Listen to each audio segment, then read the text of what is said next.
Muy bien, pues si les parece bien, vamos a comenzar nuestra clase como siempre, agradecidos con el Señor, porque nos creó, porque nos tiene aquí, porque nos sostiene, porque nos da sustento. Y como siempre también hagamos un compromiso con Él para ofrecerle en nuestras vidas lo que hacemos, en nombre del Padre, del Hijo, del Espíritu Santo. Amén. Padre nuestro que estás en el cielo, santificado sea tu nombre. Venga a nosotros tu reino. Hágase tu voluntad en la tierra como en el cielo. Danos hoy nuestro pan de cada día. Perdona nuestras ofensas, como también nosotros perdonamos a los que nos ofenden. No nos dejes caer en tentación y líbranos del mal. Amén. Dios te salve María, llena eres de gracia, el Señor es contigo. Bendita eres entre todas las mujeres y bendito es el fruto de tu vientre, Jesús. Santa María, Madre de Dios y Madre nuestra, ruega por nosotros los pecadores, ahora y en la hora de nuestra muerte. Amén. En nombre del Padre, y del Hijo, y del Espíritu Santo. Amén. Muy bien, pues vamos a estudiar, si les parece, nuestro querido catecismo de la Iglesia, que hay que recordar que es obra de nuestro querido Benedicto XVI, que ya está en el cielo. Él nos dejó su magna obra, que es este catecismo de la Iglesia. Y recuerden que estamos estudiando precisamente el tema de la iglesia. Ese es lo que estamos estudiando. Porque recuerden que es el catecismo, ¿verdad? Cuando decimos, creo en la iglesia que es una santa y católica, es decir, universal. Esa es la parte que estamos estudiando. Y veíamos anteriormente que la iglesia fue fundada con Pedro, con los apóstoles y con el grupo de mujeres que lo seguían. Hoy vamos a continuar con nuestro estudio para llegar a la conclusión de que la iglesia, como ya veíamos en nuestra clase anterior, no tiene absolutamente nada que ver con las potencias del mundo, con la autoridad del mundo, nada. La iglesia tiene una parte en la tierra y tiene otra parte en el cielo. Fíjense qué maravilloso. La misma iglesia, el mismo cuerpo, la misma nación, el mismo pueblo.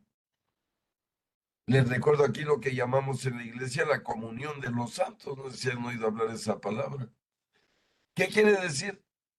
Que según la escritura, la iglesia católica está dividida en tres pueblos, si me permiten la expresión. Hablamos de la iglesia militante, que somos los que estamos en el mundo tratando de conseguir la salvación y la entrada a la casa del Padre para siempre. Luego tenemos la iglesia purgante, los que están en el purgatorio. Porque están ahí, que se murieron distraídos. Les llegó la muerte y tenían soberbia, arrogancia, rencor, sexo desordenado en la mente. Así no se puede entrar al cielo. Pero tampoco tienen pecados como ser enviados al infierno por los malos. Al fin de los tiempos el cielo, pero ya limpios. ¿De qué los va a limpiar Dios? Pues del egoísmo, soberbia, de los defectos humanos, es lo que ensucia el alma. Recuerda. Entonces, quien muere lleno de eso, totalmente ah, blanquísimo, purísimo, limpísimo, y con una túnica que Dios otorga a aquellos que han recibido su misericordia de ser bienaventurados en el cielo para siempre. Pero vamos en el numeral 776 de nuestro catecismo y en la página 224. Dice, como sacramento, la iglesia es instrumento de Cristo. Ella es asumida por Cristo como instrumento de redención universal. sacramento universal de salvación, por medio del cual Cristo manifiesta y realiza al mismo tiempo el misterio del amor de Dios al hombre. Ella, la iglesia, es el proyecto visible del amor de Dios hacia la humanidad, que quiere que todo el género humano forme un único pueblo de Dios, se una en un único cuerpo de Cristo, se coedifique en un único templo del Espíritu Santo. Y efectivamente, miren, la iglesia, ya decíamos en nuestra clase pasada que la iglesia administra bienes y poderes terrenales y también celestiales. Algo que ninguna nación, ningún imperio, ningún gobernante, ni remotamente podría soñar en tener. Y decíamos que el presidente Joe Biden, el hombre más poderoso de acuerdo al mundo, no me puede perdonar los pecados. Pues, ¿cuál poder tiene? Es otro ser humano igual que yo, administrando, eso sí, inmenso poder, inmenso recurso. Pero la realidad es esta que estamos aquí descubriendo. La iglesia tiene poder en el cielo y en la tierra. Recuerden que Jesús le dijo a Pedro, lo que ates en la tierra quedará desatado en el cielo, y lo que desates en la tierra quedará desatado en el cielo. Es decir, el Papa tiene autoridad. ¿Quién se la dio? Jesús. Y vean lo que dice, lo que desaten lo vamos a respetar en el cielo.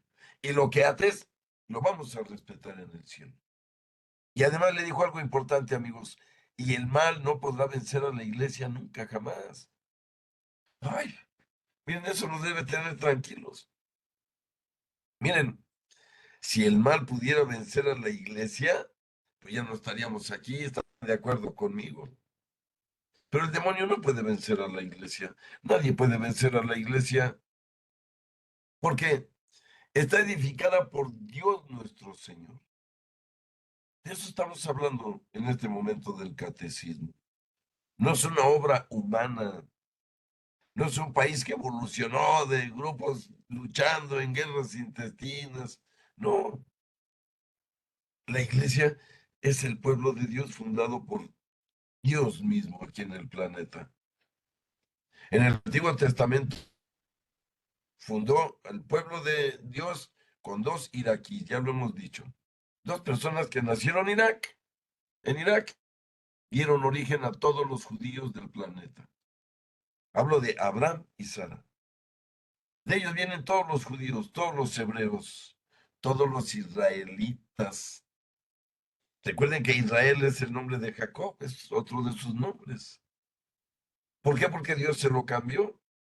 Cuando Dios pone a Jacob al frente del pueblo, le cambia el nombre y le dice, ya no te vas a llamar Jacob, que quiere decir impostor.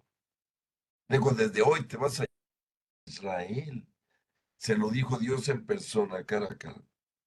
Israel quiere decir que lucha con Dios y sobrevive, es decir, gana.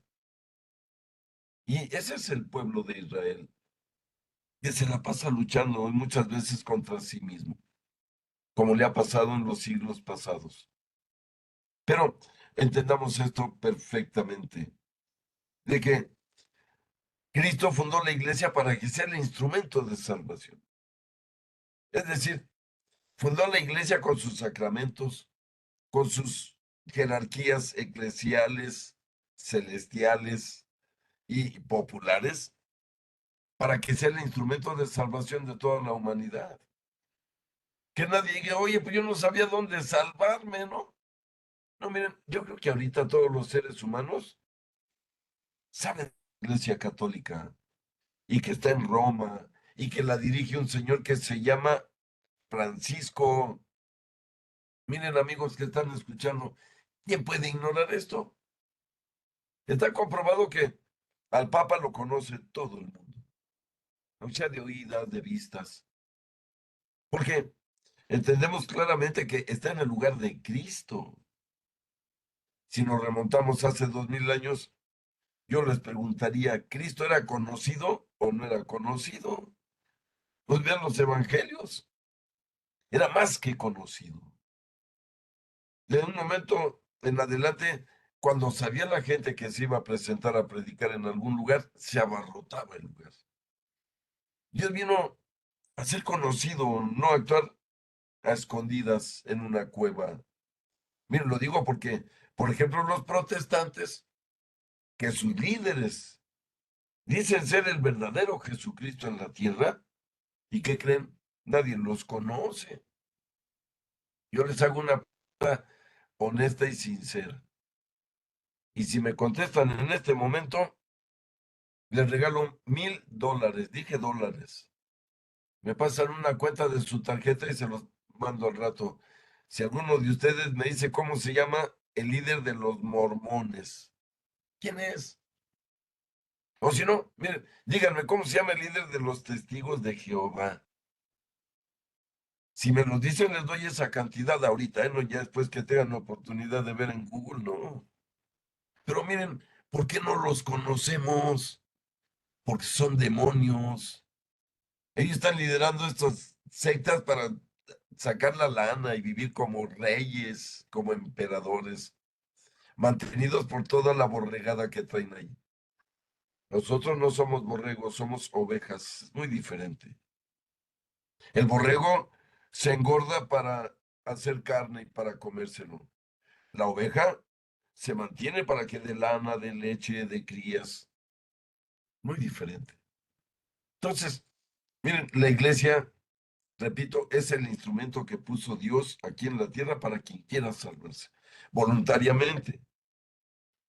No quiere decir que alguien fuera de la iglesia no se salve. Yo no dije eso y tampoco la iglesia lo afirma. Miren, Dios con su infinita misericordia puede salvar a un musulmán, a un ateo, a un hindú, pero eso ya es de Dios, que va a juzgar a todos los hombres de uno por uno en su juicio personal. Pero, miren, cuando hablamos aquí, por ejemplo, de que si queremos salvarnos por nuestra propia voluntad, con raciocinio, tenemos que entrar a su iglesia, recibir los 7 sacramentos y guardar los 5 mandamientos. Para decirlo rápido, repito, los 7 sacramentos y guardar, es decir, obedecer, cumplir, poner en práctica los 5 mandamientos de la iglesia, que son asistir y participar en misa todos los domingos, confesarme cuando mi conciencia me lo pida, comulgar siempre que voy a misa, ayunar de vez en cuando, ayunar. Es necesario someter nuestro cuerpo con la voluntad y volvernos dueños de nosotros mismos. Y que no nos gane la hambre, y que no nos gane las ansias del estómago por recibir alimento. Y por último, el 5.º mandamiento, ayudarle a la iglesia en sus necesidades y dar el diezmo. Miren, dice el Papa Francisco que quien no está guardando estos 5 mandamientos de la iglesia, dice él, no es católico. Fíjense qué tremendo. Dice el Papa, esa persona está bautizada en la iglesia, pero no practica ninguna religión. Es muy triste, pero es cierto. Miren, un católico que no va a misa, que tiene 20 años, que no se confiesa, y como 22 de no comulgar, que nunca ha ayunado y que jamás le ha ayudado a la iglesia absolutamente nada, no es católica esa persona. Lo bautizaron, lo anotaron en el libro de la vida, pero él rechazó volverse hijo de Dios. Miren, a Dios no lo vamos a engañar. Tenemos que practicar lo que nos pide, de lo contrario no hay salvación. Pero vamos a continuar, queridos amigos, ahora con un breve resumen del capítulo 3, párrafo 1, donde vamos a repasar lo que vimos. Y dice, la palabra iglesia significa convocación, designa a la asamblea de aquellos a quienes convoca la palabra de Dios para formar el pueblo de Dios y que alimentados en el cuerpo de Cristo se convierten ellos mismos en cuerpo de Cristo. Y eso es la iglesia, el pueblo de Dios. Eso somos. Mira, hay muchos pueblos, pero el pueblo de Dios es el único que está formado de todos los países, de todas las lenguas, de todos los colores de piel. Hoy en día nos gobierna un argentino para demostrar esto. Pero la iglesia tiene seguidores en todos los países del planeta Tierra. Aunque sea un grupo de 1,000 o 2,000 personas, pero cada país tiene un poquito del pueblo de Dios, como lo mandó él, que dice que su reinado llegará hasta los confines de la tierra. ¿Quién puede desobedecer a Dios? Que es el Todopoderoso, el Omnisciente. Pero dice el numeral 778 de este resumen.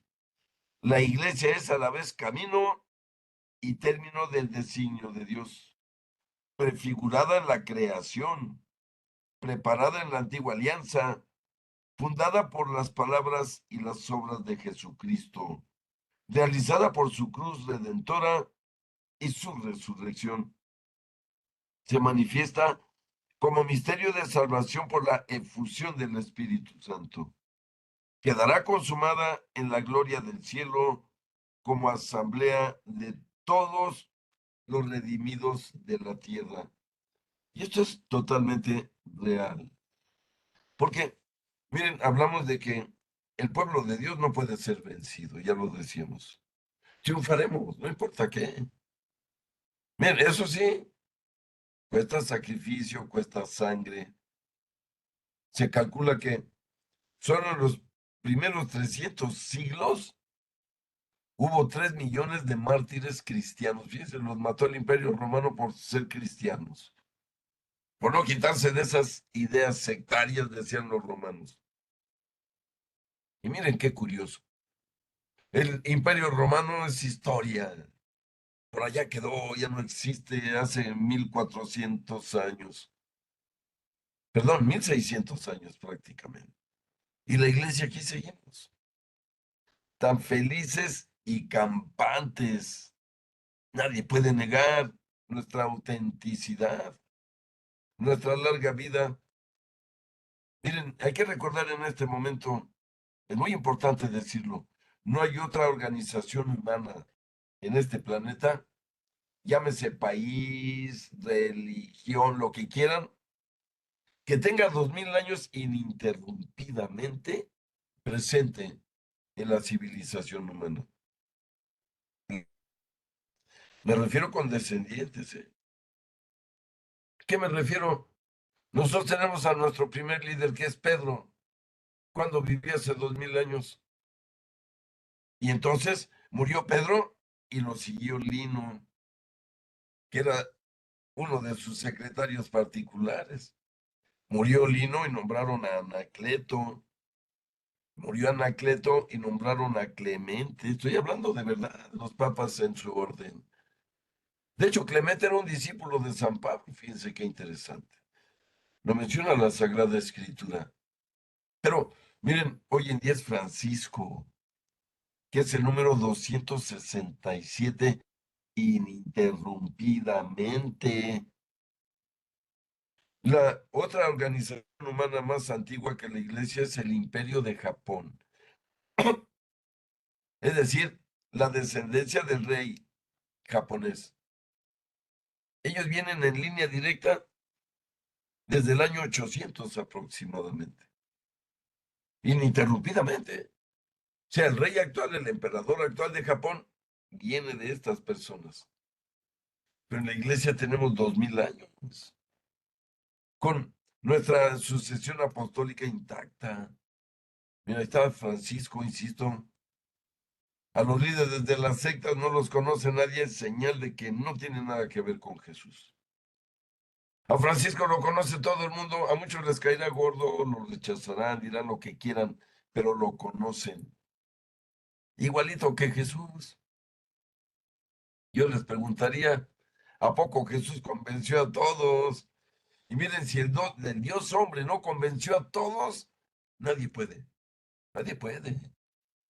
Dios lo que hace es mandar sus semillas y el que las quiera aprovechar, bueno, porque nos hizo libres, con libre albedrío.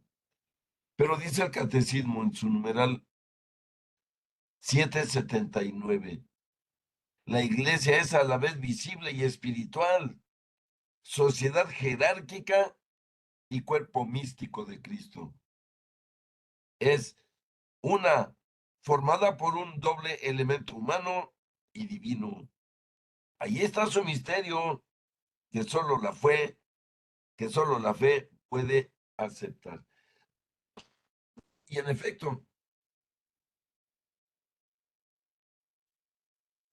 perdón, recuerden que San Pablo dijo en su carta a los filipenses, gran misterio es este, lo digo por Cristo y su iglesia. Vaya que es un misterio. Miren, hemos dicho que la iglesia la ha querido desaparecer desde Nerón. Cuando Nerón se dio cuenta de lo que estaba avanzando en Roma, esta nueva secta de los cristianos los quiso desaparecer.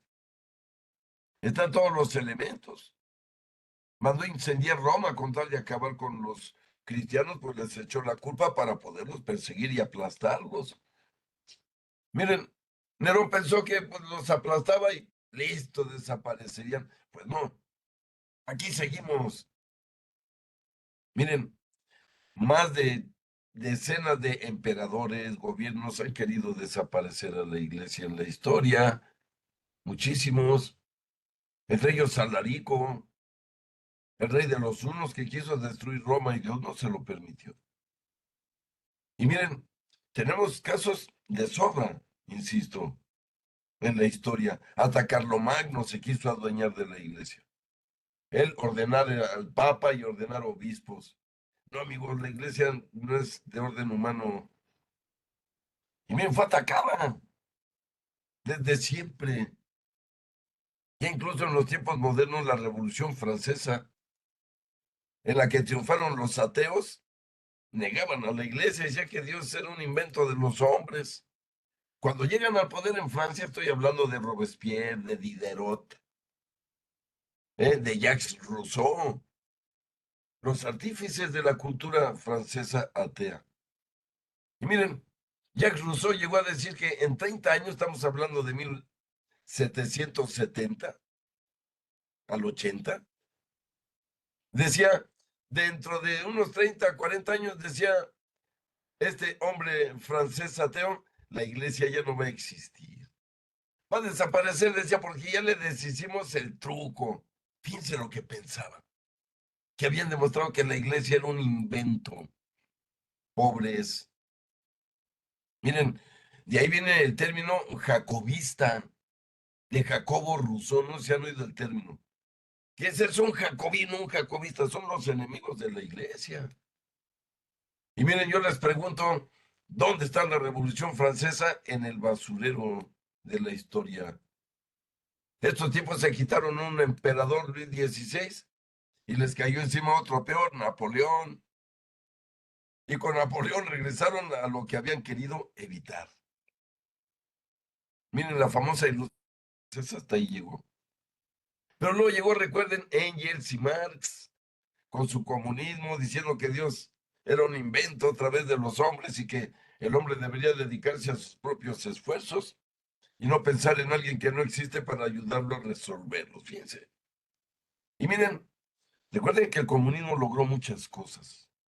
Incluso en la Unión Soviética llegó al poder de 18 repúblicas al mismo tiempo.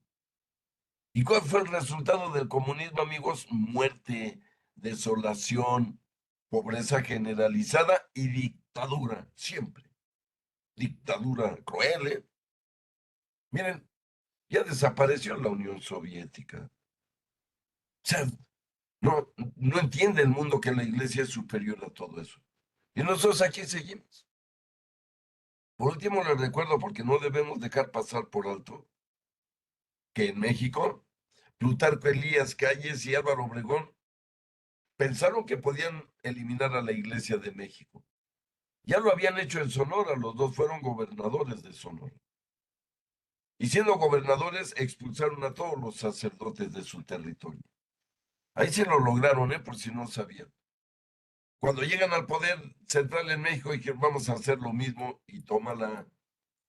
Le salieron al frente unos cristeros valientes, entregados, dispuestos a morirse con tal de defender su religión.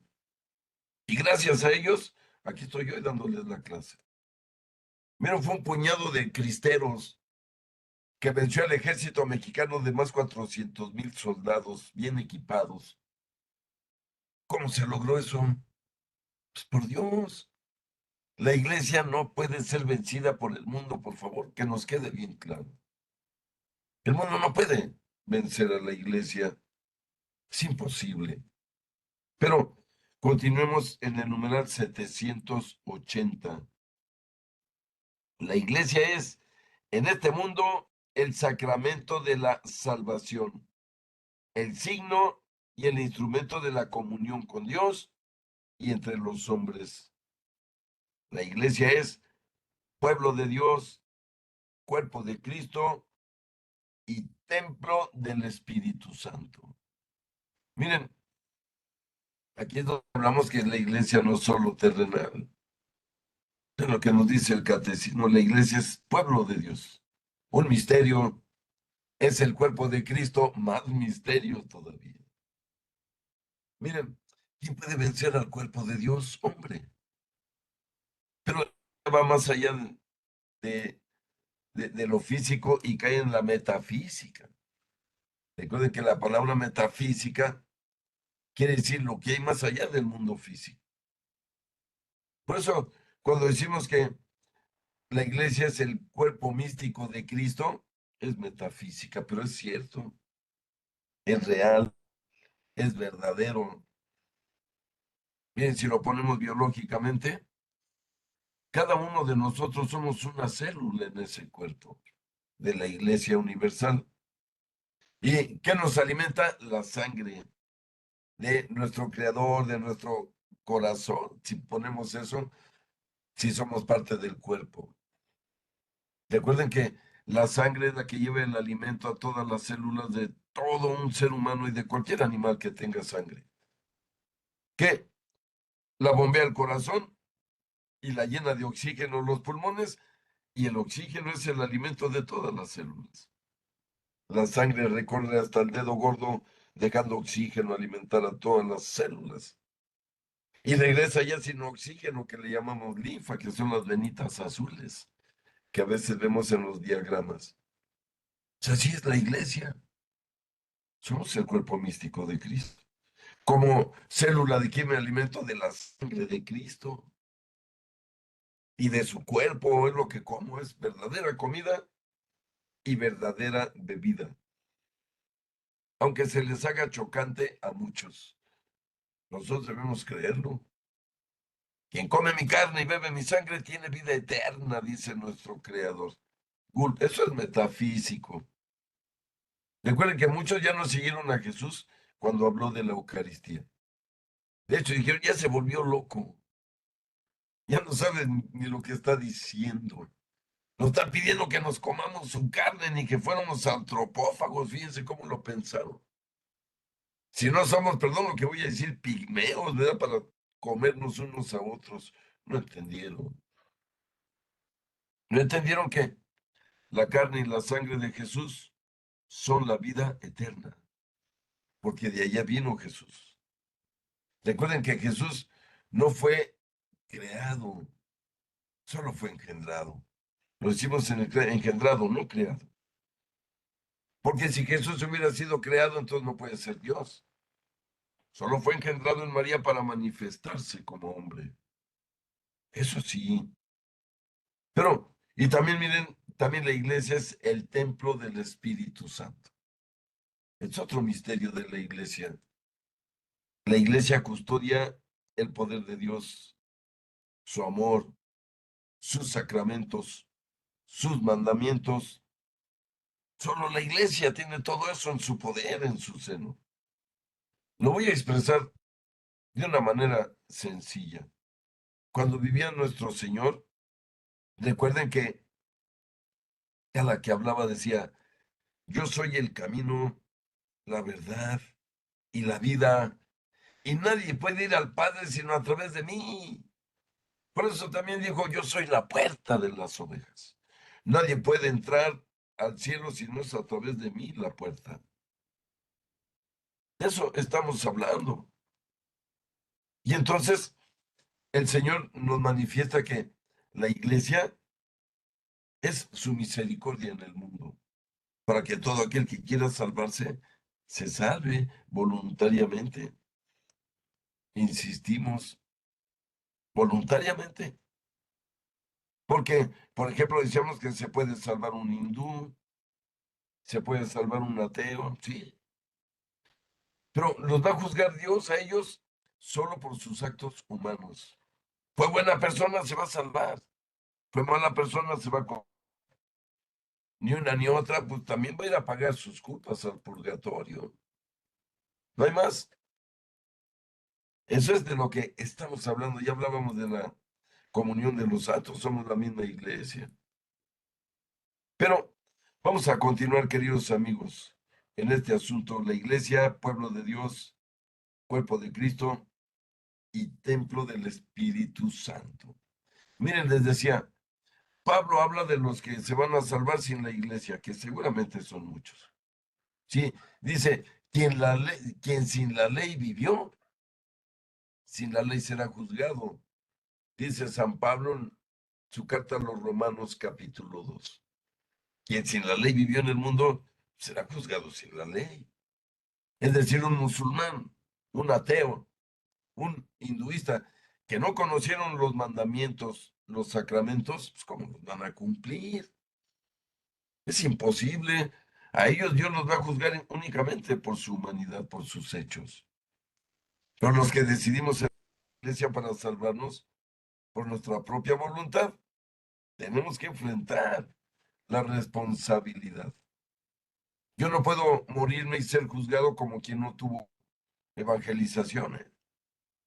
Todos los estamos bautizados, Dios nos va a juzgar como creyentes, es decir, haber cumplido los 10 mandamientos de la ley, los 5 de la iglesia, recibiste los sacramentos de iniciación. Así va a ser el juicio, ¿eh? Hay que estar alertas en cuanto a eso.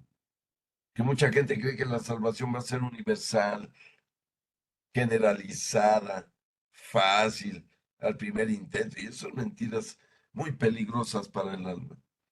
La salvación es difícil. Dice San Pedro, si los justos a duras penas se salvan, dice el primer papa, ¿qué será de los que somos pecadores? No es fácil. De hecho, Gibran Jalil, el gran poeta árabe, decía que Jesús dijo, miren, lo que les invito a hacer no es fácil, pero vale la pena. Y esto es real. Bien, vamos a continuar. El numeral 781, párrafo 2 del capítulo tercero. En todo tiempo y lugar ha sido grato a Dios el que le teme y practica la justicia. Sin embargo, quiso santificar y salvar a los hombres no individualmente y aislados, sin conexión entre sí, sino hacer de ellos un pueblo para que le conociera de verdad y le sirviera con una vida santa. Eligió pues a Israel para pueblo suyo, hizo una alianza con él y lo fue educando poco a poco. Fíjense de Dios educando al pueblo de Israel. Le fue revelado, le fue revelando su persona al mismo pueblo de Israel y su plan a lo largo de la historia y lo fue santificando. Todo esto, sin embargo, sucedió como preparación y figura de su alianza nueva y perfecta que iba a realizar en Cristo, es decir, el Nuevo Testamento en su sangre, convocando a las gentes de entre los judíos y también de entre los gentiles para que se unieran, no según la carne, sino según el Espíritu. Y miren, por eso ahora los cristianos somos hijos de Dios, aunque no tenemos sangre judía para explicar. Los judíos son por su sangre. Nosotros, pues lo somos por la adopción de Jesús. Él nos adoptó. Él es Dios. Tú dijo, todo el que se bautice, le doy la condición de hijo. Y no solo eso, nos dice el Evangelio que Jesús nos dijo que al volvernos hijos, fíjense qué maravilla lo que voy a decir, nos volvemos herederos de la fortuna del Padre. Qué tremendo es esto. Eso sí, a cambio de vivir los mandamientos y los sacramentos, repito, no es fácil ni gratis, no es para todos. Y miren, vemos aquí cómo esta frase de la nueva alianza es la que escuchamos en la misa. Si ustedes recuerdan, el sacerdote en la consagración, cuando levanta la copa de vino, dice, esta es la sangre, sangre de la alianza nueva y eterna, que será derramada por ustedes y por muchos. Fíjense, ¿de qué habla la liturgia? De la verdad. Hubo una antigua alianza, hay una nueva alianza, pero no va a haber otra ya con quién. La primera alianza fue únicamente con el pueblo de Israel. El pueblo de Israel falló, traicionó a Dios, le dio la espalda, y entonces Dios decidió abrir su promesa ahora a todos los pueblos, no solo a los judíos. Lo decía Isaías desde el año 700 antes de Jesús. Yo vengo a reunir a todas las naciones y pueblos, y oirán mi voz, y aceptaré sus ofrendas en mi templo, y también de entre ellos tomaré para sacerdotes. Y hablaba Isaías de la Iglesia Católica, amigos, sin lugar a dudas. Porque ahora vivimos ya los últimos tiempos, es la nueva y última alianza. Miren, si falla esta alianza de Dios ahora con todos los pueblos del planeta, pues ¿con quién podría ser otra? ¿Con los animales? ¿Con las jirafas? No, miren, hemos ofendido mucho a Dios hasta el día de hoy. La invitación es a que por lo menos individualmente, cuando entendemos estas cosas, lo alabemos, le demos gloria, le demos gracias eternas por todo lo que ha hecho por nosotros, insisto, desde crearnos, desde originar el esperma de nuestro padre, el óvulo de nuestra madre y crearnos a cada uno. Mira, quiero crearte a ti individualmente. ¿Cómo no agradecerle a nuestro Dios? Pero continuamos la lectura, queridos amigos. Página 225, 782. Y vamos a ver cómo la iglesia también es una característica que tiene el pueblo de Dios. El pueblo de Dios tiene características que le distinguen claramente de todos los grupos religiosos, étnicos, políticos o culturales de la historia. En el pueblo de Dios, Dios no pertenece en propiedad a ningún pueblo, pero Él ha adquirido para sí un pueblo de aquellos que antes no eran un pueblo, una raza elegida,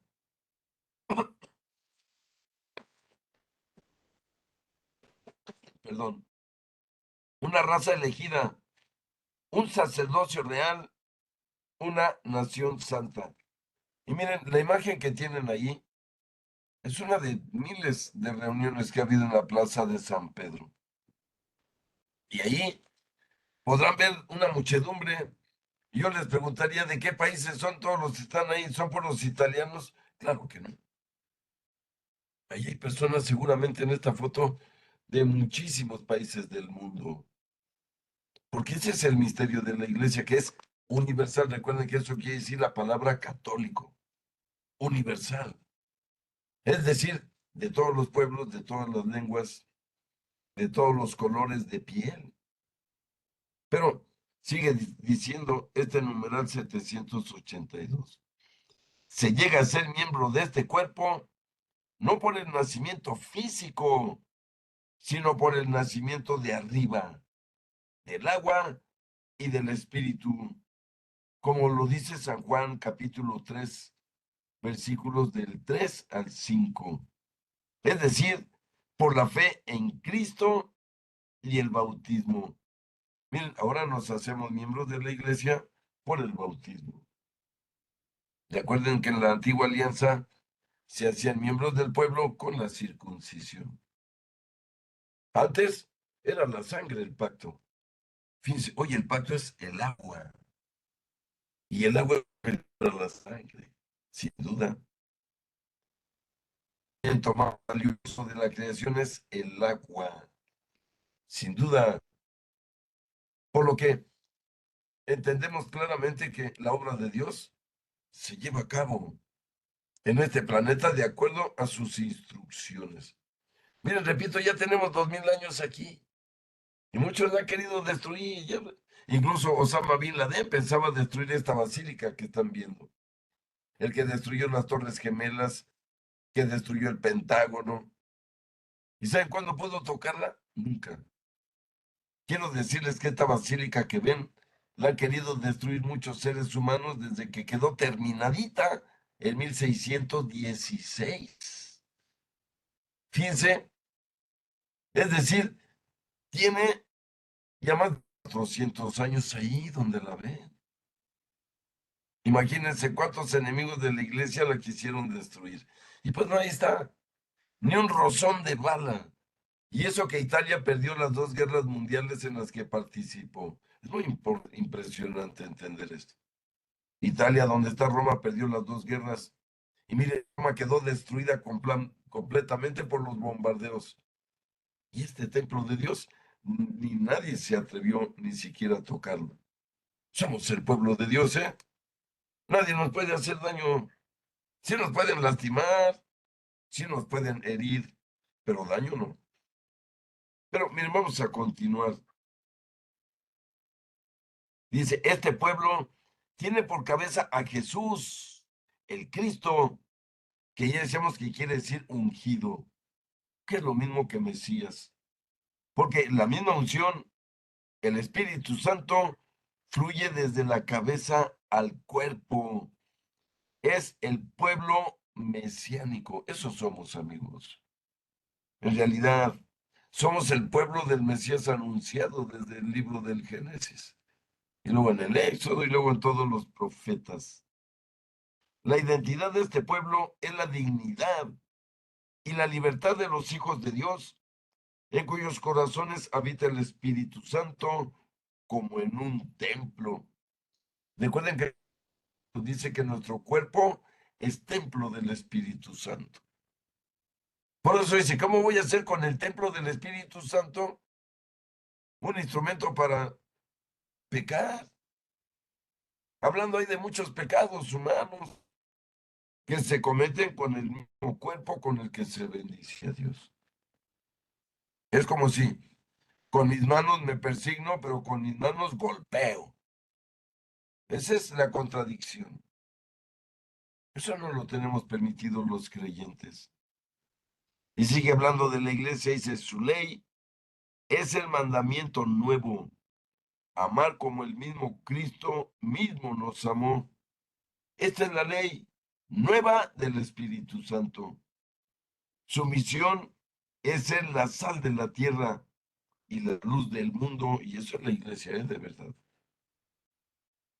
Es un germen muy seguro de unidad, de esperanza y de salvación para todo el género humano, sin lugar a dudas.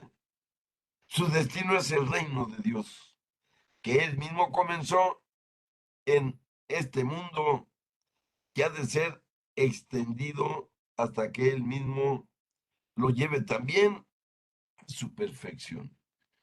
Y miren, esto es real. El destino de la iglesia es la gloria. Y quisiera como madre y maestra llevarse a todos sus hijos, a todos sus pollitos. Pero se enfrenta con el dilema siempre irresoluble de el libre albedrío en el ser humano. Miren, dice la Biblia que Dios no le ha dado permiso de pecar a ningún hombre. Por lo tanto, todos los pecados son responsabilidad nuestra. Es que mal uso de nuestro libre albedrío y lo usamos para satisfacer nuestro egoísmo, nuestras bajas pasiones, nuestro sexo desordenado. Eso por supuesto que nos aleja del amor de Dios y nos pone en la posición del pueblo judío que lo traicionó, que le dio la espalda y que por eso Dios permitió que los babilonios y los iraquíes del año 800, del año, perdón, 587, antes de Jesús, destruyeron Jerusalén, destruyeron Israel completito y Judá, exterminaron a todos los pobladores. ¿Por qué? Porque con Dios no se juega, queridos amigos. Pero continuamos con este hermoso catecismo.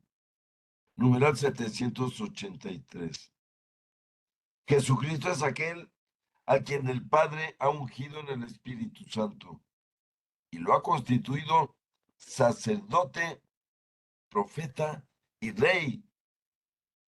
Todo el pueblo de Dios participa de estas tres funciones de Cristo y tiene las responsabilidades de misión y de servicio que se derivan de ellas. Al entrar en el pueblo de Dios por la fe y el bautismo, se participa en la vocación única de este pueblo, en su vocación sacerdotal. Cristo, el Señor, se ha tomado de entre los hombres, ha hecho del nuevo pueblo un reino de sacerdotes para Dios, su Padre. Los bautizados, en efecto, por el nuevo nacimiento y por la unción del Espíritu Santo, quedan consagrados como casa espiritual y sacerdocio santo. El pueblo santo, santo de Dios, participa también del carácter profético de Cristo. Lo es sobre todo por el sentido sobrenatural de la fe, que es el de todo el pueblo, laicos y jerarquía, cuando se adhiere indefectiblemente a la fe transmitida a los santos de una vez para siempre y profundiza en su comprensión y se hace testigo de en medio de este mundo. Y esto, miren, lo resalta también la liturgia muchas veces. O sea, dice, lo es sobre todo por el sentido sobrenatural de la fe, que es el de todo el pueblo, laicos y jerarquía, cuando se adhiere indefectiblemente a la fe. Es decir, el pueblo junto con su jerarquía tiene que decidirse por su Dios, por su Creador. O sea, todo, lo que dice aquí es que la iglesia la formamos todos los bautizados. Porque miren, a veces mucha gente cree y piensa que la iglesia pues, son el papa, los obispos, las monjitas y los sacerdotes. Pues no, la iglesia somos todos y cada uno de los bautizados. Por eso cuando un católico despotrica contra la iglesia, está despotricando contra sí mismo, que es parte de esa iglesia, aunque no lo sepa. Por eso nos recuerda aquí el catecismo esta parte tan importante de que en realidad tenemos un compromiso con Dios. Entramos a su iglesia, pero para ser buenos miembros, no para ser miembros mediocres, chafas, a medias, a veces sí y a veces no, porque eso enfada mucho a nuestro Dios. Se lo digo de todo corazón. Pero seguimos aquí con el catecismo en el numeral 786. Y vamos a leer ahora palabras de un gran santo, queridos amigos. Estamos hablando de San León I el Magno. ¿Te acuerdas que él salvó a la iglesia? Él fue el primer papa que salvó a la iglesia de la destrucción. Él era papa cuando Alarico el rey de los hunos, que era un ejército formado por puros vagos y criminales que iba juntando a este hombre por allá de Mongolia y China. Iban recorriendo ciudades para llegar a Europa y destruían todo.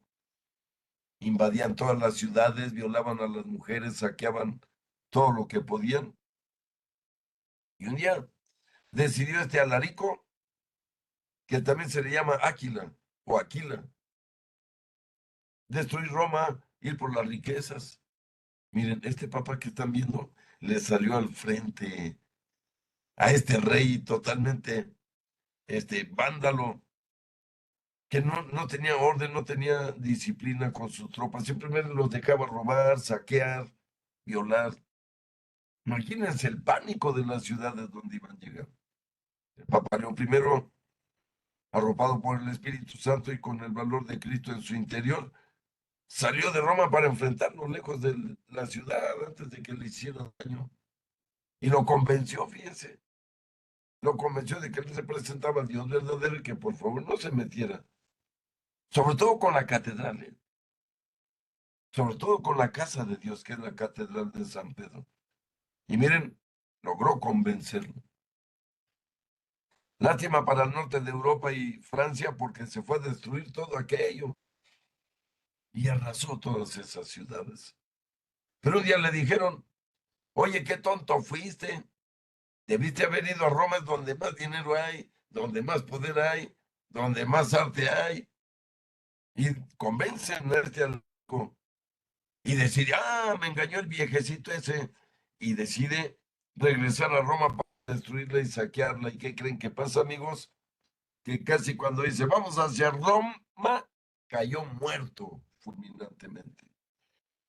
Miren las anécdotas para entender que la iglesia no la puede destruir nadie.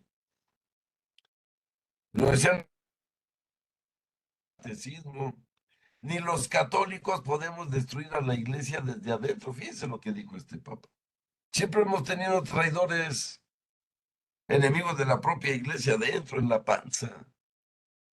Recuerden que el primer traidor era uno de los 12, de nombre Judas Iscariote. Y si en los 12 primeros hubo un traidor, estando el Señor con ellos, ¿qué podemos esperar de todas las demás generaciones, amigos? Es más que claro que siempre vamos a tener traidores en la iglesia. Pero miren, ni ellos pueden destruirla. Lo decía, insisto, Benedicto XVI. ¿Por qué? Porque la iglesia es indestructible. Si alguien pudiera destruir al pueblo de Dios, entonces Dios no es Dios. Entonces, una idea de los hombres. Pero recuerden, amigos, ya llevamos aquí 2000 años ininterrumpidos. Y aquí estamos. 1.500 millones de bautizados. Lejos de estar cerca de desaparecer, la iglesia está viva. Con su cabeza, el Papa Francisco, repito lo que dije al principio de la clase, vivo, fuerte, aunque con problemas de salud, pero la mente totalmente intacta. Por lo tanto, amigos, estamos seguros. Estamos en la barca, efectivamente, que conduce San Pedro, que hoy día le llamamos Papa Francisco. Pero dice el apartado 2, la iglesia es cuerpo de Cristo. Desde el comienzo, Jesús asoció a sus discípulos a su vida. Les reveló el misterio del reino. Les dio parte en su misión, en su alegría y en sus sufrimientos también. Jesús habla de una comunión todavía más íntima entre Él y los que le siguen. Permanezcan en mí como yo permanezco en ustedes.